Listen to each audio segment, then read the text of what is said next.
জন্য কি সুন্দর রাত, কত সুন্দর তাজা মাছের গন্ধ পাচ্ছি। শিবু আর তার বউ নিশ্চয়ই আজ বাজারে গিয়েছিল। এরা সব সময় গ্রামের সেরা মাছ কেনে, কিন্তু তারা জানে না যে আমি গত 1 মাস ধরে প্রতি রাতে তাদের মাছ চুরি করছি। ওরা কত বোকা, ওরা মনে করে রোজ রাতে কোনো বিড়াল এসে ওদের মাছ খেয়ে যায়।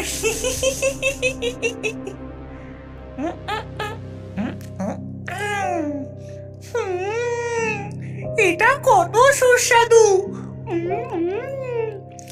আমি ভাজা মাছ খেতে খুব ভালোবাসি, এবং শিবুর বউ এর মধ্যে মশলা দিয়ে এটাকে আরো সুস্বাদু করেছে। ওদের থালা থেকে একটা মাছ ভাজা খেলে ওরা নিশ্চয়ই কিছু মনে করবে না, কিংবা দুটো, কিংবা 3টে।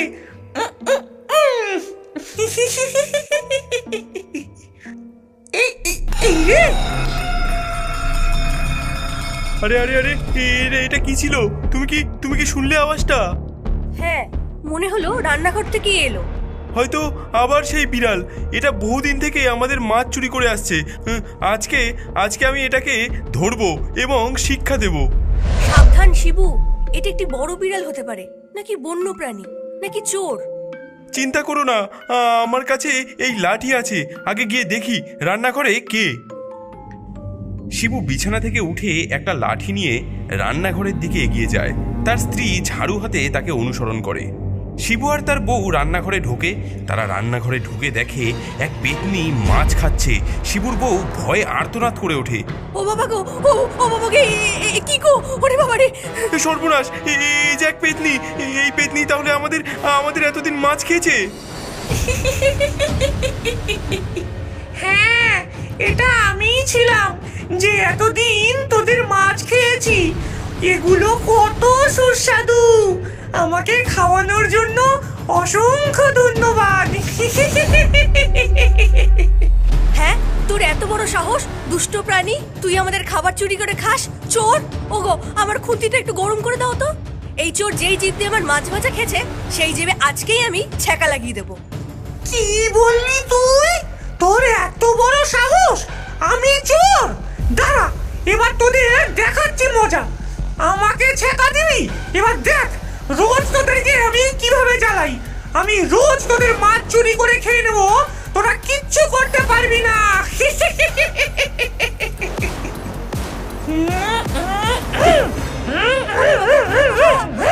ওরে মারে!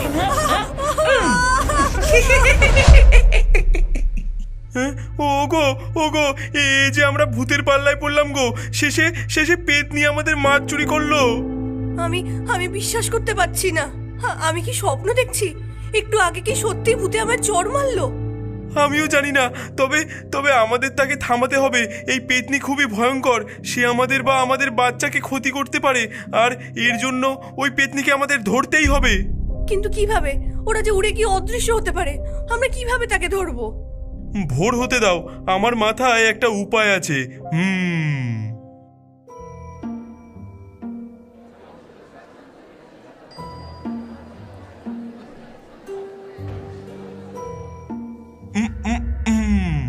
এই দেখো, এটা একটা আঠার মাদুর। এতে ওই পেতনির পা পড়লে সে আর ছাড়াতে পারবে না। আর এই হচ্ছে ইঁদুর ধরার কল। এতে ওই পেতনির হাত পা পড়লেই এমন ব্যথা লাগবে যে ওই পেতনির হাড় একেবারে গুঁড়ো হয়ে যাবে। আর এই জানলার মধ্যে ঘন্টি ঝুলিয়ে দিলাম।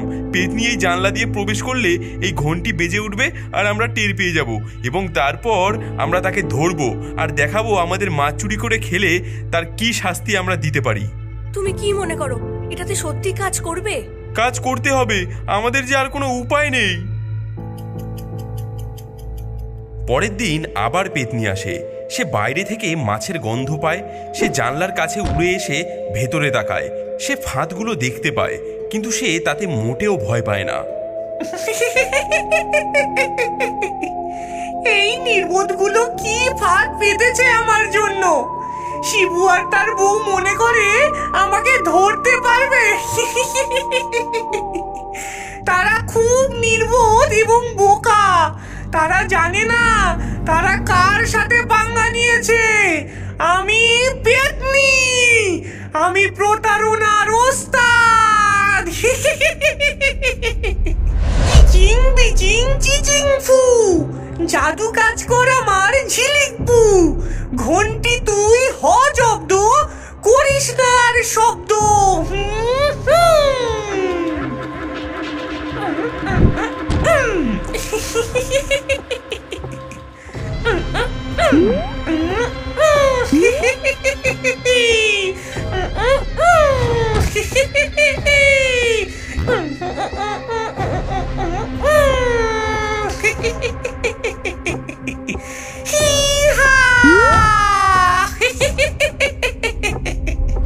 পেতনি তার জাদু বলে ঘন্টিটিকে ফ্রিজ করে দেয় এবং ইঁদুর ধরার কলগুলির উপর দিয়ে লাফিয়ে লাফিয়ে যেতে থাকে এবং সেই আঠার মাদুরের উপর দিয়ে স্লাইড কাটতে থাকে এবং আনন্দে নাচ করতে থাকে।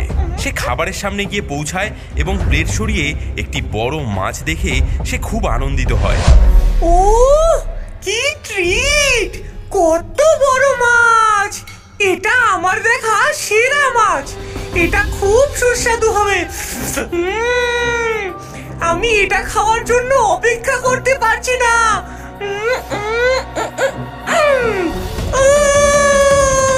ও বাবা, এটা কি ছিল গো? মরে গেলাম গো, মরে গেলাম, জ্বলে গেলাম। পেতনি বুঝতে পারে শিবু আর তার বউ তার সঙ্গে চালাকি করেছে। তারা মাছটির মধ্যে কারেন্টের তার দিয়ে রেখেছিল। ও বাবা, মরে গেলাম, জ্বলে গেলাম। ওরে বাবা রে, জ্বলে গেল রে, ছেড়ে দে, আমাকে ছেড়ে দে। ওরে বাবা, গেলাম রে। এটা তোরা আমার সাথে কি করলি? আমাকে ছেড়ে দে, জ্বলে গেল, পুড়ে গেল। দেখ দেখ কেমন লাগে, বল আমাদের মাছ আর কোনোদিনও চুরি করবি? বল, হ্যাঁ, তাহলেই তোকে ছেড়ে দেবো। আমি প্রতিজ্ঞা করছি আর কোনোদিন তোদের মাছ চুরি করব না। আমার ভুল বুঝতে পেরেছি। আমি এখন থেকে শুধু তোদের রক্ষা করব এবং তোদের সাহায্য করব। আমাকে ছেড়ে দে। ওরে বাবা রে, মরে গেলাম গো, মরে গেলাম, জ্বলে গেলাম। ওগো ওগো, একে এত সহজে ছেড়ো না। আমাদের বাড়ির বাসন মাজা, কাপড় কাচা সব কাজ করে দিতে হবে একে, তাহলেই ওকে ছাড়বো। বলো বলো। হ্যাঁ হ্যাঁ, সব কাজ করে দেব, তবে আমাকে আগে বাঁচা। পরের কয়েক মাস পেতনি তার প্রতিশ্রুতি রক্ষা করলো। সে শিবুর পরিবারকে বিভিন্ন উপায়ে সাহায্য করতে লাগলো। সে তাদের রান্না করে দিল এবং জামা কাপড় কেচে দিল এবং বাসনপত্রও ধুয়ে দিল। রাতে বাড়ির চারিপাশে পাহারা দিল, অশুভ শক্তিগুলোকে দূরে রাখলো, এমনকি ফসলের মাঠকে কীটপতঙ্গের হাত থেকেও রক্ষা করলো। ওরে, কাজ করে করে হাড্ডি গুড্ডি সব গেল রে। কেউ আমাকে বাঁচা রে।